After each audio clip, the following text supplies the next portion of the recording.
Okay, good morning, everyone. I'm playing Where's Waldo today.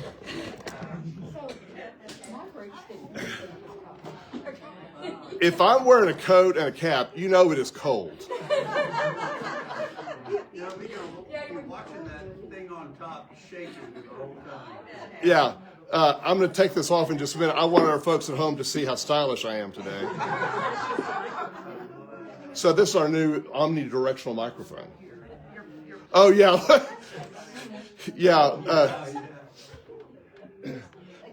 That reminds me of, like with the more traditional, like A&M military-style marching bands, the drum majors have those things that are like, they go on their, what's that called? It's a staff or? A stick. Oh, it is. Oh, it's a drumstick? Really? I don't know. All right, there you go. Anyhow, for those of you who've forgotten, I claim to be from New Mexico, and you would too, if you grew up in Oklahoma. But it's legitimate. I'm not an interloper. I graduated from high school and college there, lived there several years, long enough to claim it, I think. So,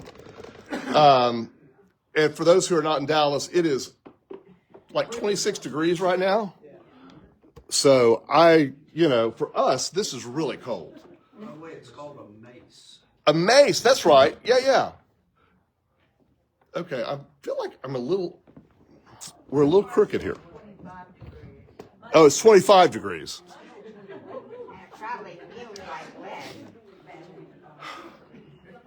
Okay. Well, thanks for braving the cold, everyone, to get here today. And for those who are somewhere else, Your socks.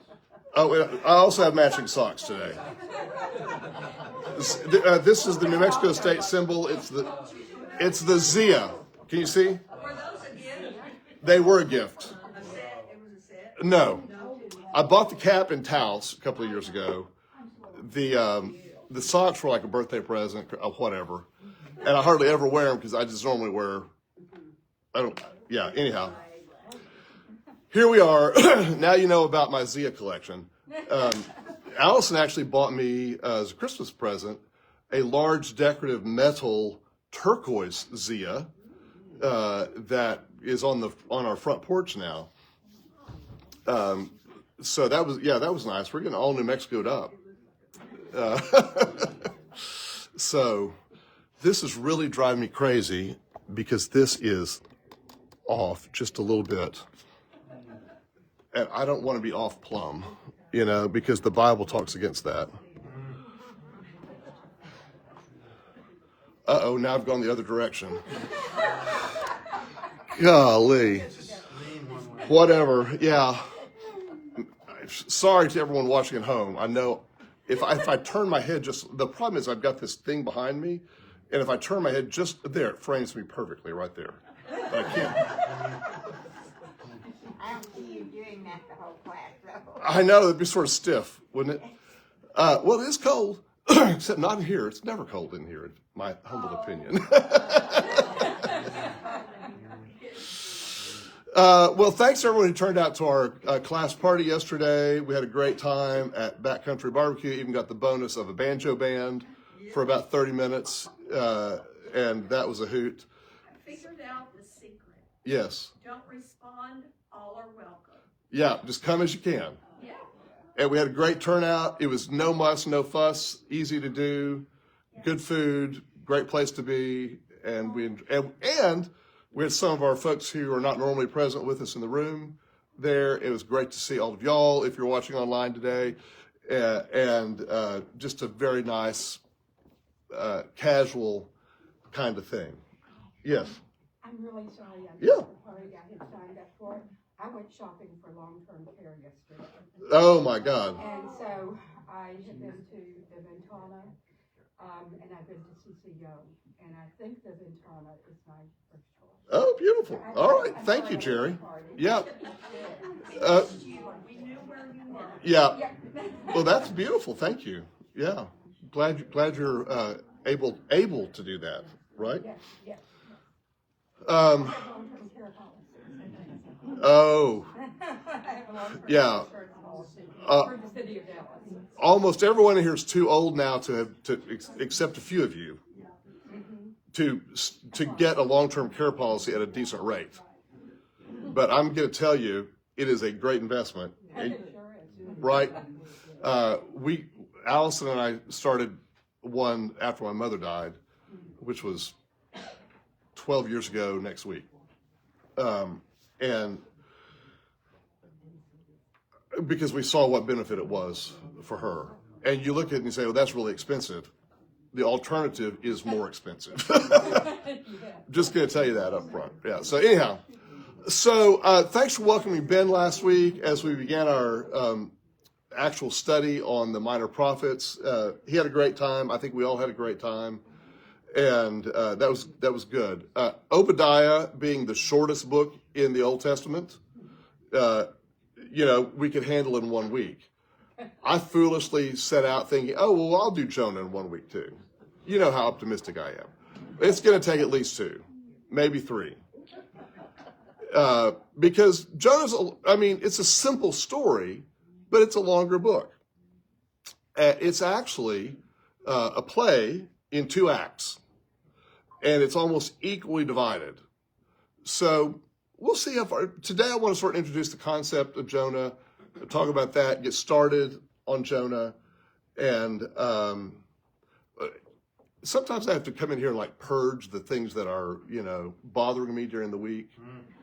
And I have this huge bee in my bonnet right now against some people out there who are theobros, as I call them, but even some nice ones who have this very controlling way of saying what is Bible study and what isn't. And I'm seeing this more often. And it makes me crazy.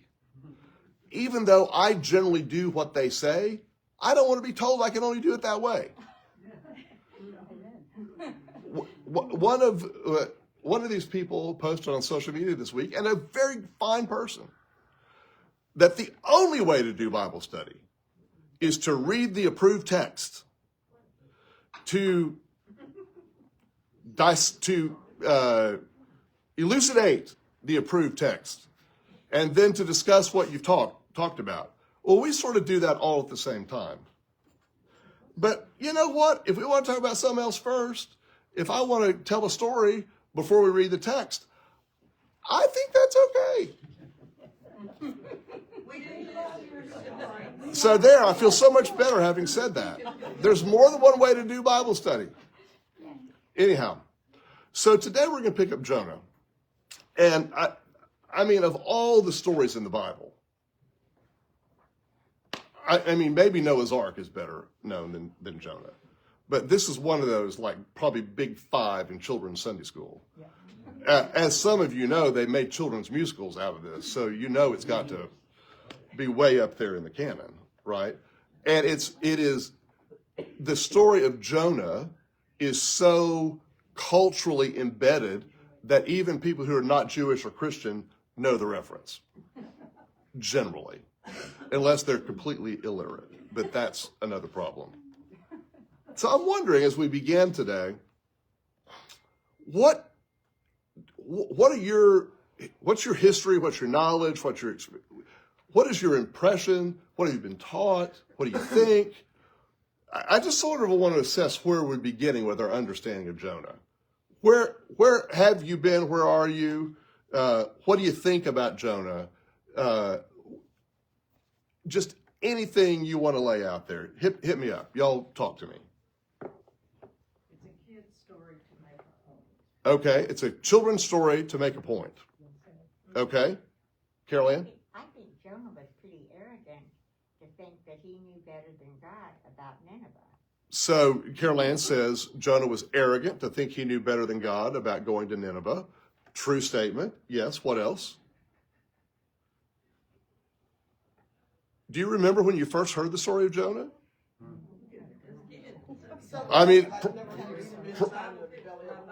Probably so far back you don't remember, right? Yeah. In our Bible storybooks. It's in a Bible storybook, children's Bible storybook. Absolutely. Yeah. And we always learn Yeah. And then later, as you grow up, they said, no. Wait a minute. Asterisk, not a whale. Yeah, not whale. But Big fish. maybe, yeah, big fish. Thank you. And you finally learn it's just symbolism. So that's one of the things we're going to talk about today. Is this story of Jonah merely symbolism? Would you say, what's the word? Allegorical? Thank you. I'm not going to answer that question yet because that's a big part of what we want to talk about in this week and next week in particular. I will say, and this is jumping ahead just a bit, you will find scholars all over the map on this, biblical scholars. Now, another problem in society today is, and I saw this in a particular issue, we see this a lot in politics, and where theology and politics intersect right now.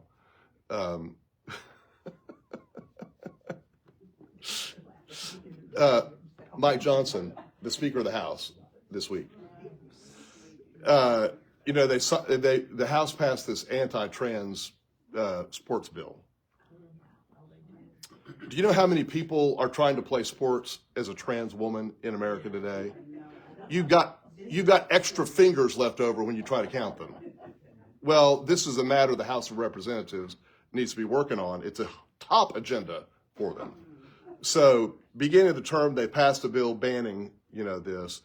And one of the reporters for Religion News Service was at a news conference with Johnson after this, where he asked, in short, how does he reconcile this with, there are people of Christian faith like Johnson who see this differently. And Johnson's response was, there is only, the answer is easy. It's in the Bible. God created male and female. End of story. And one of these Christian nationalist kind of publications put out a thing accusing this reporter, who's pretty well educated, of not understanding the Bible, which is a vintage ploy, right? And what they did was nutso. But the point was, there's only one way to read the Bible, and there's only one way to read Genesis. And I'm, as I've said before, I'm always cautious about anyone who says there's only one way to read any part of the Bible, because unless you feel like you got the secret decoder ring yourself from your very special From God cereal box, then I don't know if I want to trust you on that, right? So, anyhow, is Jonah allegory? Is it a true story? People are divided on this. As we go through it, I'm going to make the case both ways. And hopefully you can begin to think about some of the pluses and minuses. And does it matter? And does it matter? Now, to some people, it matters a whole lot.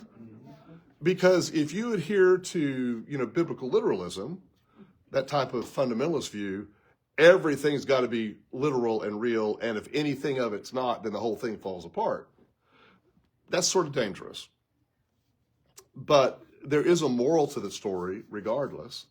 And I want to talk about some of the interesting, we tend to hear this from a Christian perspective, but I want to also today give you some Jewish perspective on this. Because remember, folks, first of all, this is a Jewish story, not a Christian story. Although we can read back into it some interesting symbolism as well. And I'm going to, infest your minds with some new ideas on that I hope will keep you thinking all week long on this.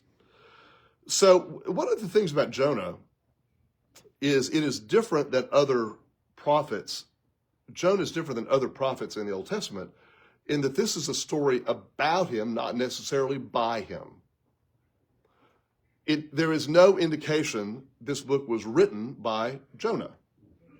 Jonah is the subject of the story. Now, that's not to say someone named Jonah didn't write the book. It's just to say it doesn't have to be. Unlike, say, Isaiah, where at least the first part of it says, in the year that King Uzziah died, I saw the Lord. Jonah does not deal in the first person. It deals in the third person. And dramatically, there is a narrator to the story. So one of the reasons this story is so adaptable to like a children's musical is it already is set up with a narrator. It's telling the story from a third person perspective, and people have parts to speak. So there is a sense in which it could be a drama, and there are monologues in it, right? So you'll see that as we go along. Second thing about Jonah is we don't really know when it was written. Scholars have tied it to maybe a couple of different places, and part of this depends on whether you, as a biblical scholar, think it was written before the Babylonian exile or after the Babylonian exile. And if we want to do a deep dive into that, we could, but I don't think you want to go down that rabbit hole because it's sort of boring, I think. So it could have been 5th, 6th century BC. It could have been later. There are some historical markers that we'll talk about that could indicate where that is as well. Next thing about Jonah is what? I'm gonna have to get my notes out. I'm running out. I'm afraid I'm gonna get into the good stuff, and I don't want to spoil that too fast. Okay, let me open my notes here so that I don't go completely wacko on you on this. Yep. Where's my Kindle? There it is. So here's one of the proofs for Jonah being a literal story. It is referenced elsewhere in the Bible.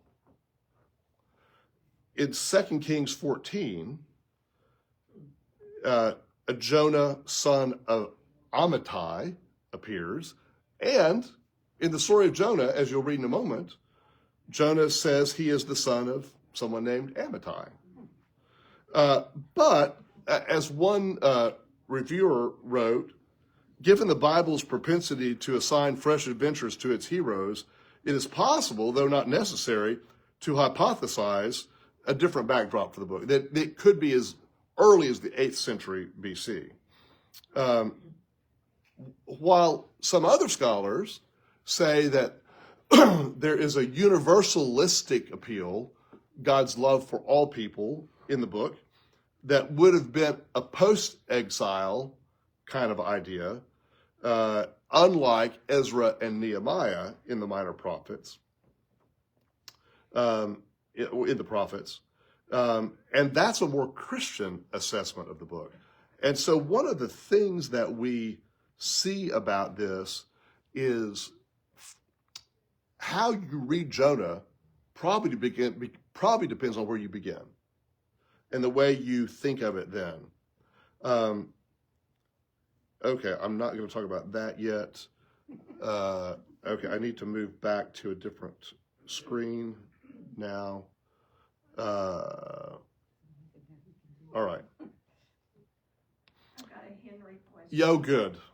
Is the Book of Jonah a fictional story about a fictional story about a historical figure?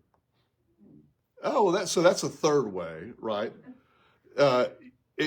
It could be like, George Washington chopping down the cherry tree, a historical figure with a fictional story, right?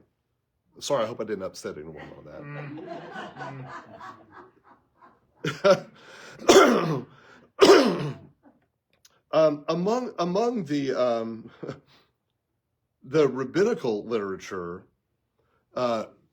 one of the most interesting things that emerges is not among all rabbis, but among some. It has been the teaching that Jonah is actually the son of the widow of Zarephath mentioned in Elijah.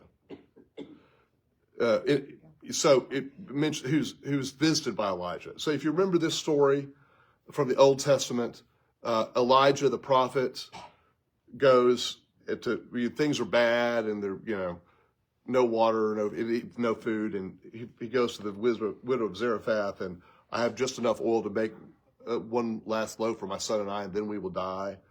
And Elijah says, "Do what I say to you," which involves cooking him a piece of bread. And she does, and the oil never stops running. So, according to some parts of Jewish tradition, and this may be fanciful, although clever, the widow's son in this story, who witnesses the great prophet Elijah, his name was Jonah. And they connect it to be the same person. Now, again, not everyone buys that, but could be, right? Could be, yeah. Also, in the Jewish tradition, there is a teaching among some of the rabbis that is a little bit different than the way we're going to read the beginning of the story, where Jonah is thrown into the water, and according to their teaching, the fish, there's another fish that rejects him. And it's a much more complicated story. Like, you can just take this and go with it, right? So all sorts of things to that. On the big scheme of things, as we read this, I want you to think about some big ideas. And again, this is going to be reading this through a Christian lens, not always just a Jewish lens. Because one of the things we teach and believe is that there is a cohesion to the Bible that may not have been evident even to those who were writing at the time. And we find hints of God's master plan in some of these things. Now, speaking of master plan, this is one of the biggest problems of the book of Jonah, because it portrays God as the puppeteer, pulling the strings, not only for good, but also for bad to happen to people. And we're going to have to reckon with this problem, this question of how much control God has over us, and is this free will? I mean, Jonah is not a story of free will at all. And so those of us who believe in free will are going to have a problem with this. Calvinists are going to love Jonah, right, Carol Ann? Well, I'm just curious about all the people that God commanded the Israelites to kill. That was God.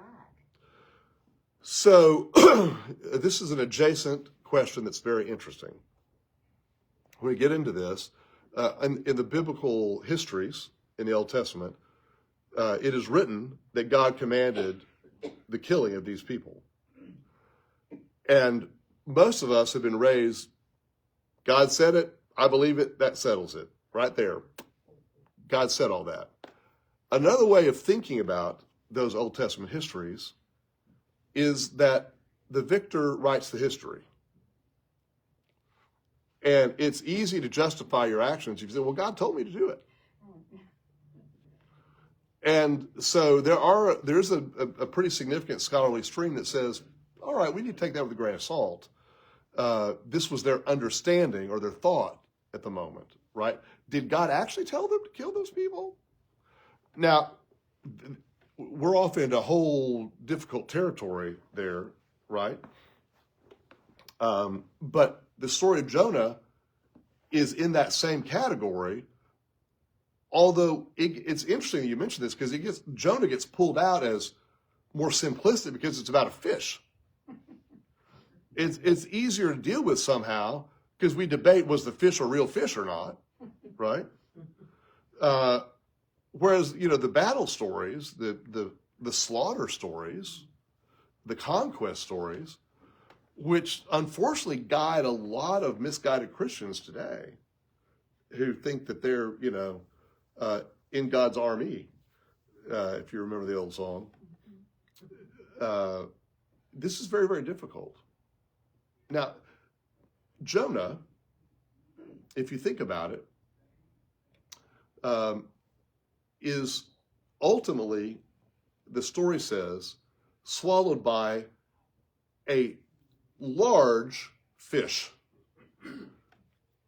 Went back and double checked the Hebrew on this just this morning to make sure I wasn't, making stuff up again.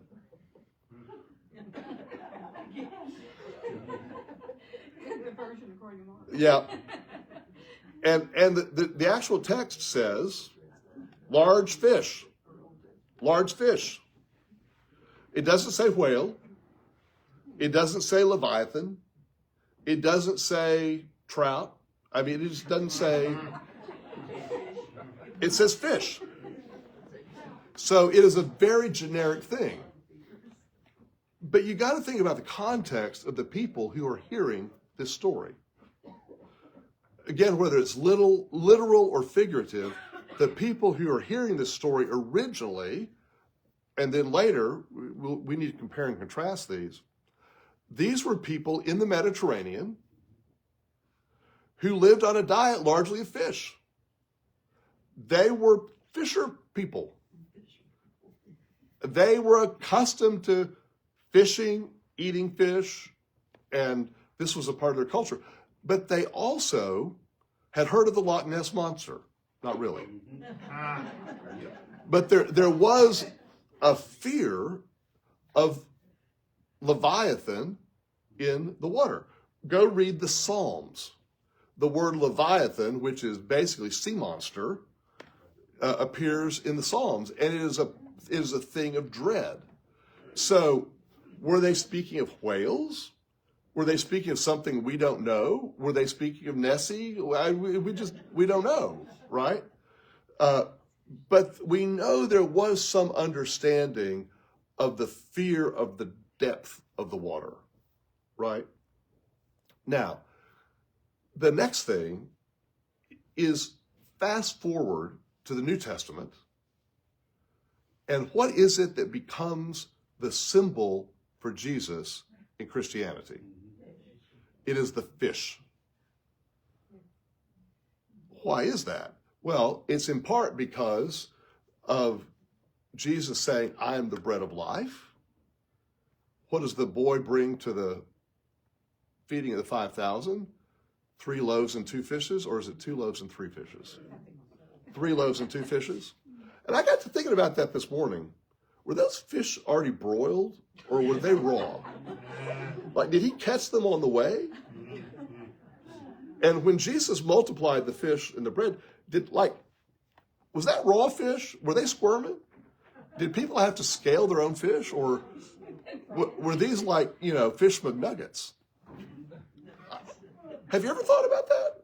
I mean, Jesus fed the 5,000 with fish and loaves, but you can't just eat, well, you can eat fish raw, but maybe it was sushi. I don't know. It's probably those fish like they have at Wurstfest in Germany. They're on a stick, and they're the whole fish with the skin and the scales on them, and they just smoke them, and then they stick that stick in the ground, and you buy a whole fish.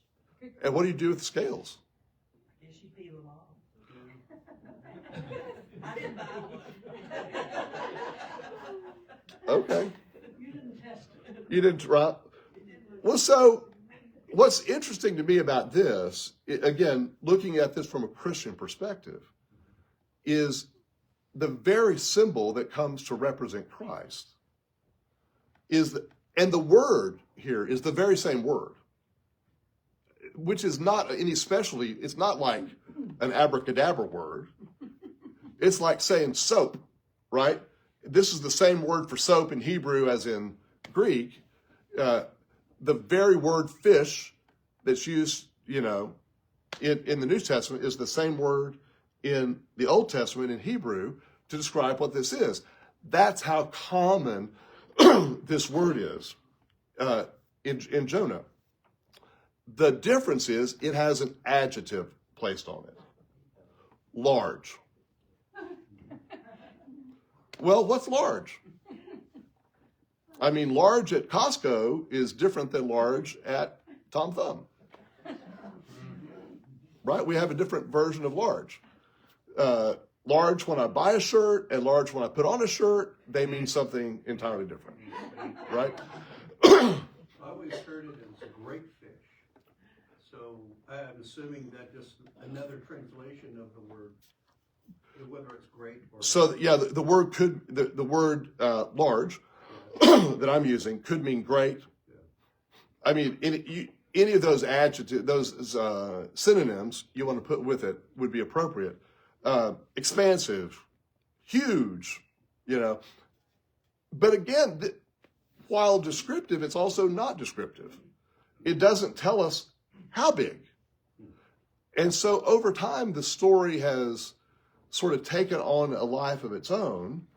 And out of reasoning, we ended up with a whale.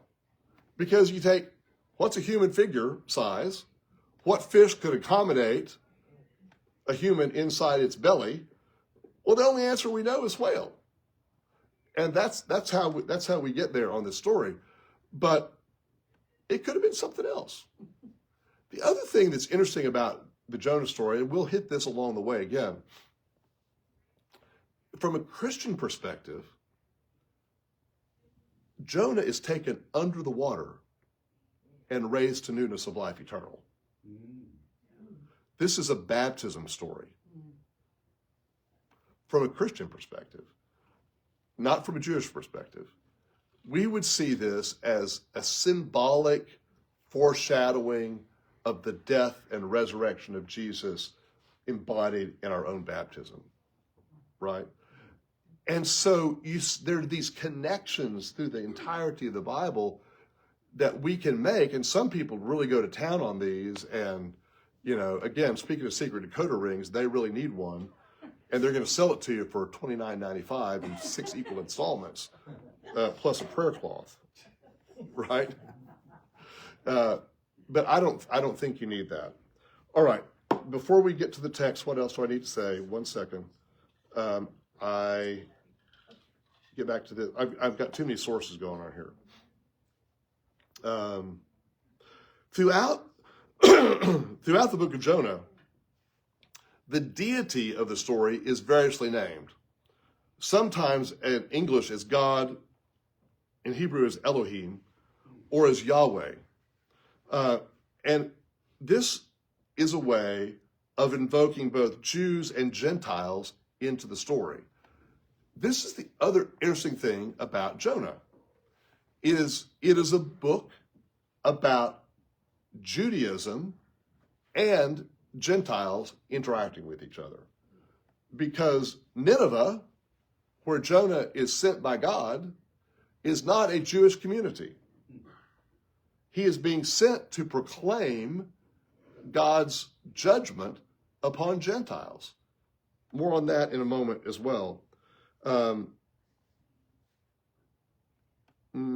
we'll talk about that in a minute. Okay, yeah, we talked about that. Oh, one last thing. Being in the belly of the whale is understood also as a symbol of the underworld, the afterlife, being buried in a sense, right? Yeah. The fish in the story gets a bad reputation. But as one commentator has pointed out, the fish actually saves Jonah. The fish is a good guy in the story, right? Yeah. All right. So let's get into the text, if we could. The actual biblical text. If you haven't found Jonah, it's right after Obadiah. There you go. Sorry. A note at the beginning of my text. It gives us a little introduction. Because it tells of a fish swallowing a man, many have dismissed the book of Jonah as fiction. But 2 Kings 14:25 mentions Jonah as living during the time of Jeroboam II, about 793, 753 BC. And Jesus, I forgot to mention this, Jesus refers to Jonah as though he is a historical person in Matthew 12:39. What's he say?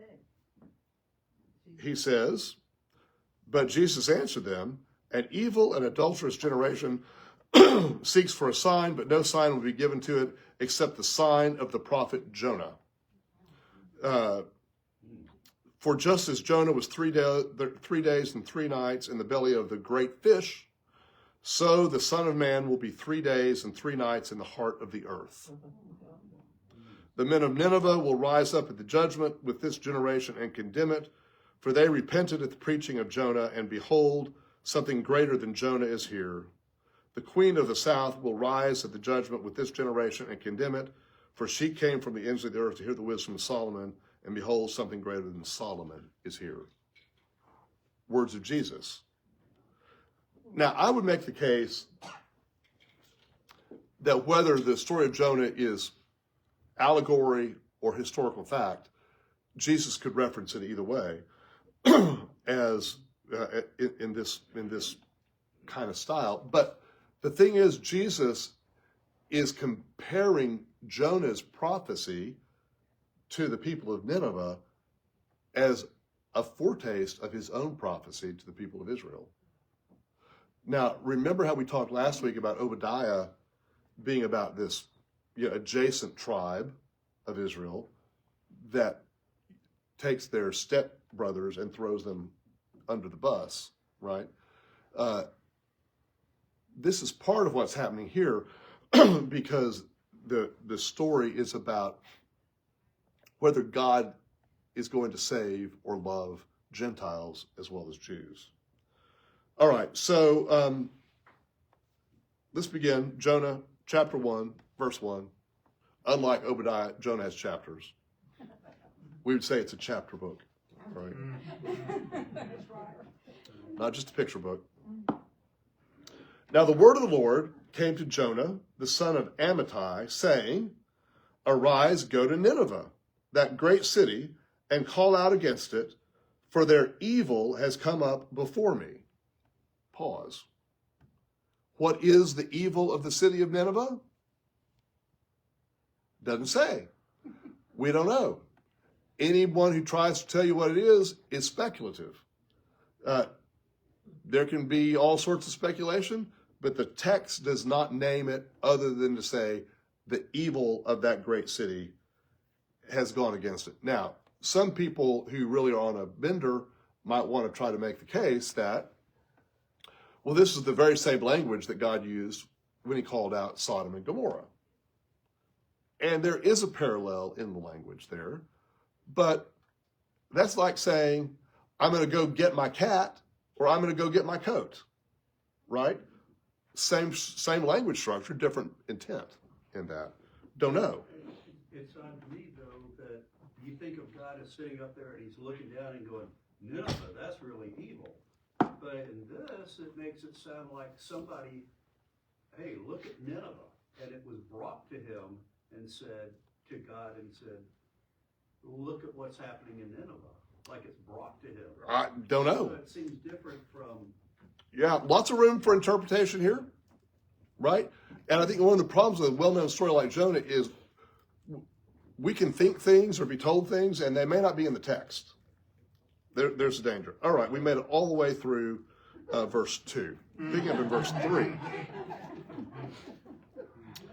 But Jonah rose to flee from Tarshish from the presence of the Lord. He went down to Joppa and found a ship going to Tarshish. So we're going to get to some geography in just a moment, but I want to point out this one other teaching from the rabbis. When it says here that Jonah rose to flee from the presence of the Lord, the rabbis teach that he is seeking to flee the Shekinah glory of the Lord. Now, if you remember, what is it that Moses wants to see? The Shekinah glory of the Lord, the presence of the Lord. And what is it that David, the psalmist, tells us we cannot hide from? It is the glory of the Lord. And here is Jonah seeking to move so far away that God cannot find him. Or as Steinbeck might have said, east of Eden. It's the same concept here. And yet the psalmist says, where can I go? Where can I hide? Where can I run from your spirit? Now, I want to pause here and show you a map about what's going on here. Let's see if I can get this called up in a big version. I may have to stand up. I'm going to show the camera first. All right. So, can you see this map? Here, here, here. There's a fish on it. All right. So, the important points are that Jonah is in Joppa or nearby, and he's supposed to go to Nineveh, which is just not that far up the way here. But if you look at the Mediterranean Sea, right here, this is the Mediterranean Sea, and where Jonah is trying to flee is Tarshish, which we believe is way over here on the southern tip of Spain, right? So you can see on my map here, can you all see? Okay. Jonah's here, supposed to go here, but he goes here. So that's about as far away as he could get in that world, right? He's here, supposed to go here, wants to go here, right? Here's the map. Here, supposed to go here, wants to go here. All right, far, far away, right? So it is a journey from Joppa to Tarshish of well more than 1,000 miles. So when the text says that he wants to get away from God, this is like going to the ends of the earth, right? This is easter of Eden, except it's west. Right? So that's an interesting thing in this. Of course, he doesn't make it that far because of the storm, which ends up washing them back toward Nineveh instead. Another interesting thing, I had to stop and ask myself, okay, Saul of Tarsus and Jonah's going to Tarshish, are these the same places? And this is such a popular question that Google immediately finished it for me when I went to search for it. No, they're not. We know where Tarsus is. We're not sure where Tarshish is. So that's a difference at this point. All right, that's the end of the geography lesson. He went down to Joppa and found a ship going to Tarshish. According to some of the Jewish rabbi teachings, who again embellished this, he went to find the ship, but it had left 3 days earlier, and he missed it. But the ship mysteriously came back, was washed back, and found him, and he paid an exorbitant fare to get on, according to their teaching, right? More than the normal fare. Again, the text doesn't say any of that. This is oral tradition handed down. Verse 4. But the Lord, I love this verb, I love strong verbs, hurled, it says, a great wind upon the sea, and there was a mighty tempest on the sea, so that the ship threatened to break up. Then the mariners were afraid, and each cried out to his God, and they hurled the cargo that was in the ship into the sea to lighten it for them. Now, the other thing you got to keep in mind, we might want to say, but wait, this is not the open ocean. This is not the Atlantic. This is not the Pacific. This is not the Indian Ocean. This is the Mediterranean, right? But we also know from history and from present, well, I mean, think about how many ships historically have capsized on Lake Erie. That's a comparable body of water. Also very deep, by the way. So it's not unimaginable to think that this kind of thing could happen because, I mean, after all, look what happened to Gilligan and his boat. And he was just out on a 3-hour cruise. Did y'all know you can sing Amazing Grace to the theme from Gilligan's Island? Yeah, just think about that the rest of the day. They'll give you an earworm. Yeah. That's an old Boy Scout campfire song. Yeah. You got it? Okay. I'm glad I was able to share that with you today. All right. The Lord hurls this great wind, and they hurl the same verb. The Lord hurls the wind, and the ship crew hurls the cargo. Right? They lighten the load.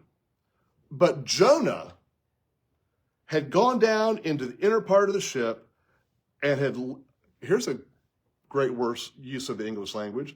This says, and had lain down. If you ever wonder whether you use lay or lie, this is in past perfect tense, right?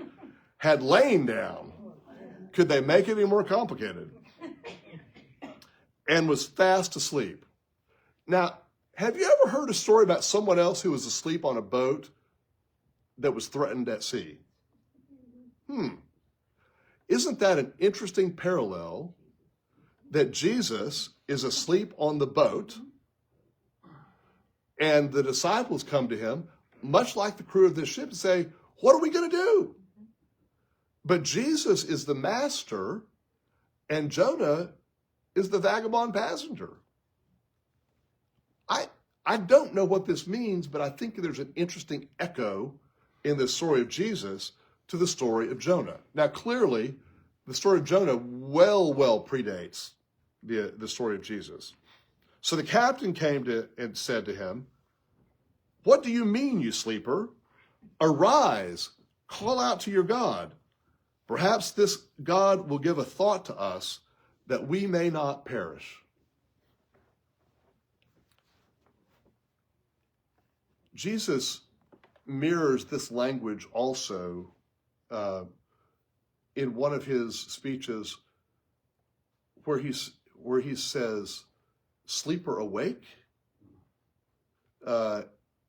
It's a prophetic word of Jesus out of this.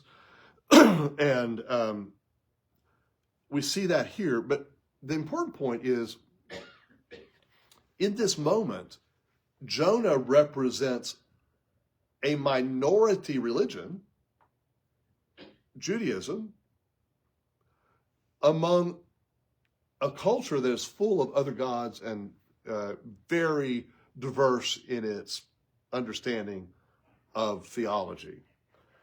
And so when the captain comes to him and says, what are you doing, sleeper?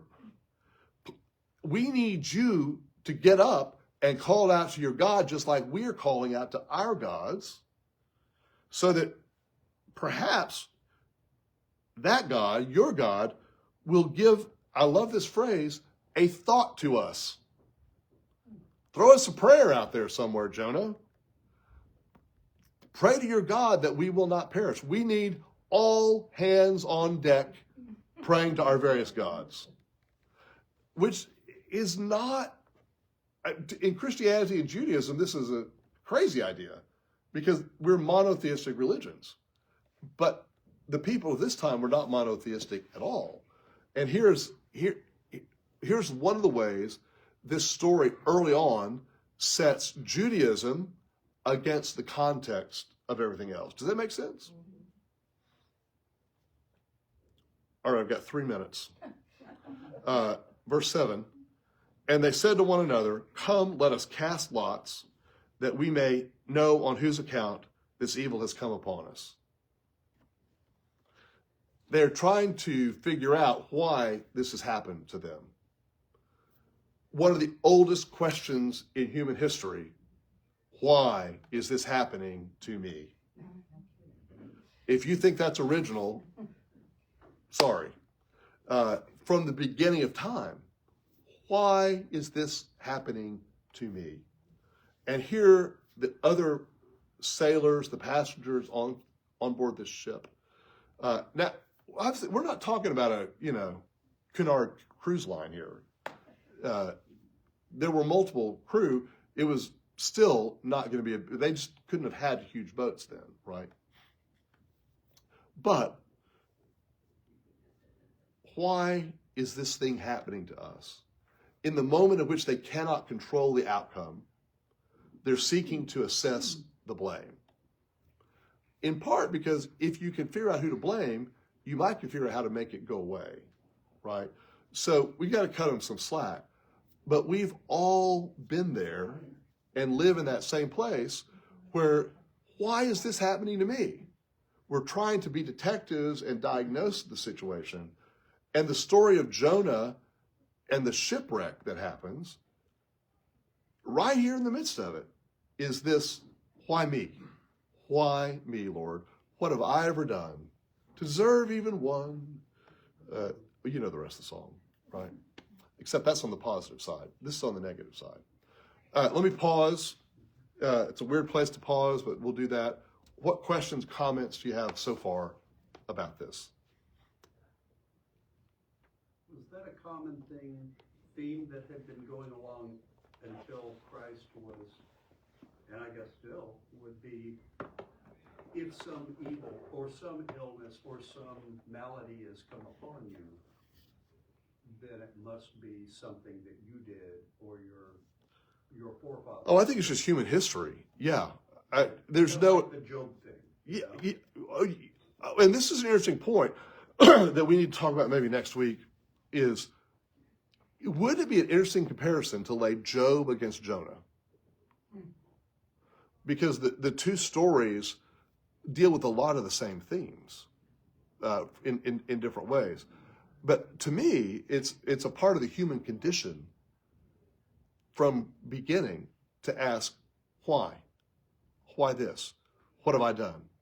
Who did this to me, right? Now, whether we're healthy or unhealthy emotionally might depend on how we phrase that. Why is this happening is probably a healthier question than who did this to me, right? If you jump to that first, right? Last night, I'm sitting there with an old friend. We're sitting there, and for some strange reason, he said, just curious, if you were going through the checkout lane at your grocery store, you get out in the car, and you find, I didn't pay for this one. I didn't scan it. Right. And do you go ahead and just go on and just say, it's done? I just said, no. I go back and say, I still need to scan this one, Yep. get it over with, and go on home. And he goes, yeah, but, and try to make all sorts of, but you can just say it's corporate greed that you just got by with that. Right. Or something. And I said, no, it's kind of a karma thing. I kind of feel like God is saying, your character, you need to do the right thing. And so okay. in the same way, it's kind of, I feel like God, the karma thing. So a lot of us have been raised with this idea that if you do something wrong, God's going to get you. Right. Right? And I want to make a case, and this is a whole deeper conversation we have time for right now, that you can do the wrong thing and God won't get you, but it's still the wrong thing. That what we've done in Christianity is we've made the threat of God's punishment to protect us from doing bad things. And what if we could just not do bad things, whether there's going to be, just because it's a bad thing, right? Yeah. Now that's a higher level thought, but anyhow, all right. We need to stop here. Again, odd place to stop. We'll pick up whatever verse that was. We're in like 5 words of verse 7. Okay. Start with Halfway into verse 7. not even halfway. Look how far we made it today. And here I thought we could do this in 1 week. We should be through by Christmas.